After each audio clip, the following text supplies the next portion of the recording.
ನಮಸ್ಕಾರ ಸ್ನೇಹಿತರೆ. ಕೆಲವರಿಗೆ ಕಡಲೆ ಚಿಕ್ಕಿ ಮಾಡೋ ಮೆಥಡ್ ಗೊತ್ತಿರಲ್ಲ. ಇನ್ನು ಕೆಲವರಿಗೆ ಯಾವ ಟೈಮಲ್ಲಿ ನಾವು ಬೆಲ್ಲದ ಪಾಕದಲ್ಲಿ ಈ ಕಡಲೆನ ಹಾಕಿದರೆ ತುಂಬ ಕ್ರಿಸ್ಪಿಯಾಗಿ ಹಾಗೂ ಗರಿ ಗರಿಯಾಗಿ ನಮಗೆ ಕಡಲೆ ಚಿಕ್ಕಿ ರೆಡಿ ಆಗುತ್ತೆ ಅಂತ ತುಂಬ ಕನ್ಫ್ಯೂಷನ್ಸ್ ಇರುತ್ತೆ. ಸೊ ನಾನು ಮಾಡಿರೋ ಈ ವಿಧಾನದಲ್ಲಿ ನೀವೇನಾದರೂ ಕಡಲೆ ಚಿಕ್ಕಿನ ಮಾಡಿದರೆ ಖಂಡಿತವಾಗ್ಲೂ ತುಂಬಾ ಕ್ರಿಸ್ಪಿಯಾಗಿ ನೀವು ಕಡಲೆ ಚಿಕ್ಕಿನ ಮಾಡ್ಬೋದು. ಬನ್ನಿ ನೋಡೋಣ. ಮೊದಲಿಗೆ ಒಂದು ಪ್ಯಾನ್ಗೆ ನಾನಿಲ್ಲಿ 1.5 ಕಪ್ ಆಗುವಷ್ಟು ಶೇಂಗಾ ಬೀಜವನ್ನು ತೊಗೊಂಡಿದ್ದೀನಿ. ಸೊ ಗ್ಯಾಸನ್ನು ಕಂಪ್ಲೀಟಾಗಿ ಲೋ ಫ್ಲೇಮಲ್ಲಿ ಇಟ್ಕೊಳ್ಳಿ. 1.5 ಕಪ್ ಆಗುವಷ್ಟು ನಾನು ಶೇಂಗಾ ಬೀಜವನ್ನು ತೊಗೊಂಡಿದ್ದೀನಿ. ಸೊ ಸ್ನೇಹಿತರೆ, ತುಂಬ ಜನಕ್ಕೆ ಕಡಲೆ ಚಿಕ್ಕಿ ಮಾಡುವಾಗ ಕೆಟ್ಟೋಗ್ಬಿಡುತ್ತೆ. ಸೊ ಕೆಲವರಿಗೆ ಸರಿಯಾದ ವಿಧಾನದಲ್ಲಿ ಮಾಡೋಕ್ಕೆ ಬಂದಿರೋಲ್ಲ. ಸೊ ಅಂಥವರು ನಾನು ಮಾಡಿರೋ ಈ ವಿಧಾನದಲ್ಲಿ ನೀವು ಖಂಡಿತವಾಗ್ಲೂ ಟ್ರೈ ಮಾಡಿ. ತುಂಬಾ ಚೆನ್ನಾಗಿ ನೀವು ಪರ್ಫೆಕ್ಟಾಗಿ ಕಡಲೆ ಬರ್ಫಿನ ಮಾಡ್ಬೋದು. ನಾನು ಮಾಡಿರೋ ಮೆಥಡ್ ಕೂಡ ನೀವು ಫಾಲೋ ಮಾಡಿ. ಗ್ಯಾಸನ್ನು ಕಂಪ್ಲೀಟಾಗಿ ಲೋ ಫ್ಲೇಮಲ್ಲಿ ಇಟ್ಕೊಂಡು ಈ ಥರ ಸಿಪ್ಪೆ ಬಿಡೋ ಥರ ನೀವು ಚೆನ್ನಾಗಿ ರೋಸ್ಟ್ ಮಾಡ್ಕೊಳ್ಬೇಕು. ಅಂದರೆ ಸ್ವಲ್ಪ ಕಲರ್ ಚೇಂಜ್ ಆಗೋ ತನಕ ನೀವು ಚೆನ್ನಾಗಿ ರೋಸ್ಟ್ ಮಾಡಿಕೊಂಡು ಗ್ಯಾಸನ್ನು ಮೀಡಿಯಮ್ ಫ್ಲೇಮ್ನಲ್ಲಿ ಇಟ್ಕೊಂಡು ರೋಸ್ಟ್ ಮಾಡಬೇಕು. ತೀರಾ ಹೈ ಫ್ಲೇಮಲ್ಲಿ ಇಟ್ಕೊಂಡು ಖಂಡಿತವಾಗ್ಲೂ ರೋಸ್ಟ್ ಮಾಡಬೇಡಿ. ಸೊ ನೀವು ನೋಡ್ತಿರ್ಬೋದು, ಈಗ ನಿಧಾನವಾಗಿ ಸಿಪ್ಪೆ ಬಿಡ್ತಾ ಇದೆ. ಇಷ್ಟ ಆದರೆ ಸಾಕು ಸ್ನೇಹಿತರೆ. ಇನ್ನೊಂದು 2 ನಿಮಿಷ ನೀವು ಚೆನ್ನಾಗಿ ಮೇಲೆ ಸಿಪ್ಪೆಲ್ಲ ಬಿಡೋ ಥರ ರೋಸ್ಟ್ ಮಾಡಿಕೊಂಡ್ರೆ ಸಾಕು.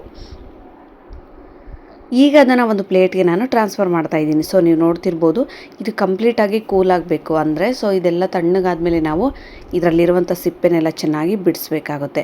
ಇಷ್ಟಾದರೆ ಸಾಕು. ಸೊ ನೋಡಿ, ಅದು ಕಡಲೆ ಕೂಡ ಸ್ಮ್ಯಾಶ್ ಮಾಡಿದ ತಕ್ಷಣ ಓಪನ್ ಆಗುತ್ತೆ. ಅಷ್ಟಿದ್ದರೆ ಸಾಕು. ಈಗ ಇದು ಕಂಪ್ಲೀಟಾಗಿ ಆರೋದ್ಮೇಲೆ ನಾನೀಗ ಏನು ಮಾಡ್ತಾಯಿದ್ದೀನಿ ಅಂದರೆ, ಈ ಥರ ಚೆನ್ನಾಗಿ ಕಡಲೆ ಮೇಲಿರುವಂಥ ಈ ಥರ ಒಟ್ಟನ್ನೆಲ್ಲ ನೀವು ಚೆನ್ನಾಗಿ ತೆಗಿಬೇಕಾಗುತ್ತೆ. ಖಂಡಿತವಾಗ್ಲೂ ಸ್ನೇಹಿತರೆ, ಈ ಸಮ್ಮರಲ್ಲಿ ನೀವೇನಾದರೂ ಹೆಲ್ದಿಯಾಗಿ ಒಂದು ಸ್ನ್ಯಾಕ್ಸ್ನ ಮಾಡ್ಕೊಡ್ಬೇಕು ಅಂದ್ಕೊಂಡಿದ್ರೆ ಈ ಕಡಲೆ ಚಿಕ್ಕಿನ ನೀವು ತುಂಬಾ ಚೆನ್ನಾಗಿ ಮಾಡ್ಬೋದು. ನಿಮಗೆ ಈ ಥರ ಕಡಲೆ ಕಾಳುಗಳಿಂದ ಇಷ್ಟ ಇಲ್ಲ ಅನ್ನೋರು ಇದನ್ನು ಮಿಕ್ಸಿ ಜಾರ್ಗೆ ಹಾಕಿ ಕೂಡ ನೀವು ಸಣ್ಣದಾಗಿ ತರಿಯಾಗಿ ಗ್ರೈಂಡ್ ಮಾಡಿಕೊಂಡು ಪೌಡರ್ ಕೂಡ ಹಾಕಿ ಮಾಡ್ಬೋದು. ಅದು ಕೂಡ ತುಂಬ ಚೆನ್ನಾಗಿರುತ್ತೆ. ಬಟ್ ನಾನು ಈ ಥರ ಮಾಡಿದ್ದೀನಿ. ಈಗ ನಾನು ಸ್ವಲ್ಪ ತೆಗ್ಗುಂಡಿಂದ ತೊಗೊಂಡು ಈ ಥರ ಸ್ಮ್ಯಾಶ್ ಮಾಡೋದ್ರಿಂದ ಕಡಲೆ ಪೀಸೆಲ್ಲ 2 ಪೀಸಸ್ ಆಗುತ್ತೆ. ಈ ಥರ 2 ಪೀಸಸ್ ಮಾಡಿಕೊಂಡು ಕಂಪ್ಲೀಟಾಗಿ ನೀವು ಕಡಲೆ ಮೇಲಿರುವಂಥ ಸಿಪ್ಪೆ ರಿಮೂವ್ ಮಾಡಿಕೊಂಡು 2 ಪೀಸಾಗಿ ಮಾಡಿಕೊಂಡು ಒಂದು ಪ್ಲೇಟ್ಗೆ ಹಾಕಿ ಸೈಡಲ್ಲಿಡಿ. ನೆಕ್ಸ್ಟ್ ಈಗ ಒಂದು ಪ್ಲೇಟ್ಗೆ ನಾನು ಒಂದು ಹಾಫ್ ಭಾಗದಷ್ಟು ನಾನು ತುಪ್ಪವನ್ನು ಸ್ಪ್ರೆಡ್ ಮಾಡ್ತಾಯಿದ್ದೀನಿ. ಸಡನ್ನಾಗಿ ಬರ್ಫಿಗೆ ಎಷ್ಟು ಕ್ವಿಕ್ಕಾಗಿ ನಾವು ಪ್ಲೇಟ್ಗೆ ಟ್ರಾನ್ಸ್ಫರ್ ಮಾಡ್ತೀವೋ ಅಷ್ಟು ಚೆನ್ನಾಗಿ ನಮಗೆ ಬರ್ಫಿ ರೆಡಿ ಆಗುತ್ತೆ. ನೀವೇನಾದರೂ ಎಲ್ಲ ಬರ್ಫಿ ರೆಡಿ ಮಾಡ್ಕೊಂಡು ಆಮೇಲೆ ಪ್ಲೇಟ್ಗೆ ತುಪ್ಪ ಹಾಕ್ತೀನಿ ಅಂದರೆ ಟೈಮ್ ವೇಸ್ಟ್ ಆಗಿಬಿಡುತ್ತೆ, ಕಡಲೆ ಬರ್ಫಿ ಕೂಡ ಕೆಟ್ಟೋಗ್ಬಿಡುತ್ತೆ. ಸೊ ಈಗ ಇದನ್ನ ಸೈಡಲ್ಲಿಡಿ. ನೆಕ್ಸ್ಟ್ ಒಂದು ಕಡಾಯಿ ತೊಗೊಳ್ಳಿ. ಕಡಾಯಿಗೆ 1.5 ಕಪ್ ಆಗುವಷ್ಟು ಶೇಂಗಾ ಬೀಜಕ್ಕೆ ನಾನು 1 ಕಪ್ ಆಗುವಷ್ಟು ಬೆಲ್ಲ ತೊಗೊಂಡಿದ್ದೀನಿ. ಗ್ಯಾಸನ್ನು ಕಂಪ್ಲೀಟಾಗಿ ಲೋ ಫ್ಲೇಮಲ್ಲಿ ಇಟ್ಕೊಂಡು ಇದು ಯಾವುದೇ ರೀತಿ ನಾವು ನೀರನ್ನು ಹಾಕ್ಕೊಳ್ಬಾರ್ದು.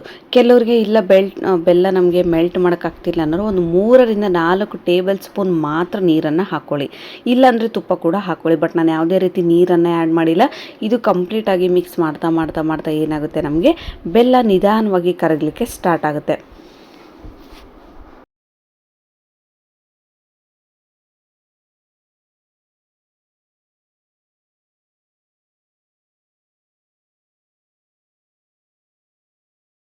ಮೇನ್ ಪ್ರೊಸೆಸ್ ಅಂದರೆ ಇದು. ನೀವು ಯಾವ ಥರ ಬೆಲ್ಲದ ಪಾಕವನ್ನು ಮಾಡ್ಕೊಳ್ತೀರೋ ನಿಮಗೆ ಕಡಲೆ ಬರ್ಫಿ ಅದೇ ವಿಧಾನದಲ್ಲೂ ಕೂಡ ಬರುತ್ತೆ.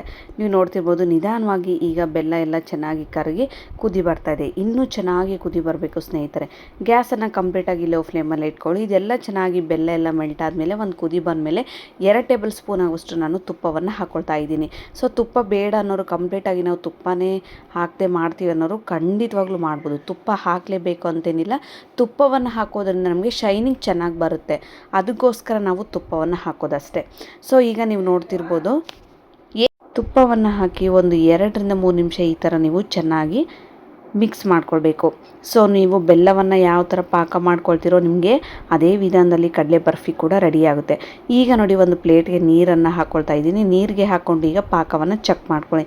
ಅಂದರೆ ಈ ಥರ ಚೆಕ್ ಮಾಡ್ಕೊಳ್ಳೋದ್ರಿಂದ ನಿಮಗೆ ಪರ್ಫೆಕ್ಟಾಗಿ ಸರಿಯಾದ ಅಳತೆಯಲ್ಲಿ ಗೊತ್ತಾಗ್ಬಿಡುತ್ತೆ ಯಾವ ಥರ ಮಾಡೋದು ಅಂತ. ಈಗ ಒಂದು ಸಲ ಚೆನ್ನಾಗಿ ಮಿಕ್ಸ್ ಮಾಡ್ಕೊಂಡಾದ್ಮೇಲೆ ಸೊ ನೋಡಿ, ಒಂದು ಪ್ಲೇಟ್ಗೆ ನೀರನ್ನು ಹಾಕ್ಕೊಂಡು ಸ್ವಲ್ಪ ಬೆಲ್ಲದ ಆಣವನ್ನು ಹಾಕ್ಕೊಂಡು ಈ ಥರ ಚೆಕ್ ಮಾಡಬೇಕು. ಯಾವ ಥರ ಅಂದರೆ, ಈಗ ನಾವು ಬೆಲ್ಲದ ಪಾಕವನ್ನು ಹಾಕಿ ಅದು ಒಂದೇ ಕಡೆ ನಿಲ್ಲಬೇಕು ಮತ್ತು ಅದು ಬೇಗ ಕಲ್ಲು ಥರ ಆಗಿಬಿಡಬೇಕು.